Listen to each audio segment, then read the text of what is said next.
आपको मालूम है बीजेपी में हमेशा से कमल नहीं खिला।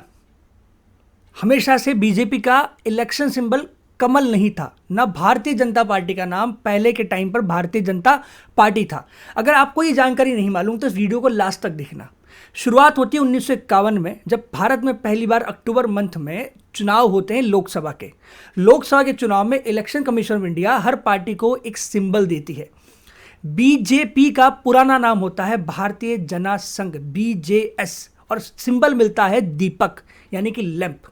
इसी सिंबल के साथ 1977 तक भारतीय जनता पार्टी, उस समय की भारतीय जना संघ, चुनाव लड़ती है। लेकिन 1977 में भारत की राजनीति में बहुत बड़ा बदलाव होता है। इमरजेंसी हट जाती है। इमरजेंसी जैसे ही हटती है, एक बहुत बड़ी पार्टी बनकर उभरती है जनता पार्टी। इस जनता पार्टी में BJS का भी मर्जर हो जाता है।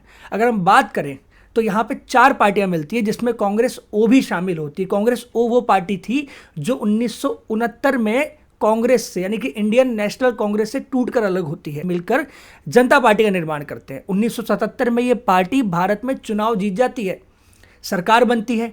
मोरारजी देसाई चौथे प्रधानमंत्री बनते हैं भारत के। अभी चुनाव को 1 साल भी पूरा नहीं होता और पार्टी 2 हिस्सों में बंट जाती है।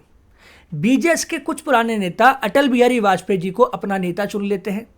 जनता पार्टी का यह हिस्सा जो अलग हुआ है, ये इलेक्शन कमीशन इंडिया के पास जाके क्लेम करते हैं कि हम असली जनता पार्टी हैं, और दूसरी तरफ वाले भी क्लेम कर देते हैं। ऐसी स्थिति में इलेक्शन कमीशन इंडिया इनका पुराना चुनाव चिन्ह जो हल्दावर इन व्हील्स था, मतलब दीपक से शुरुआत करी और हल्दावर व्हील्स तक चले गए, इसे सील कर देते हैं।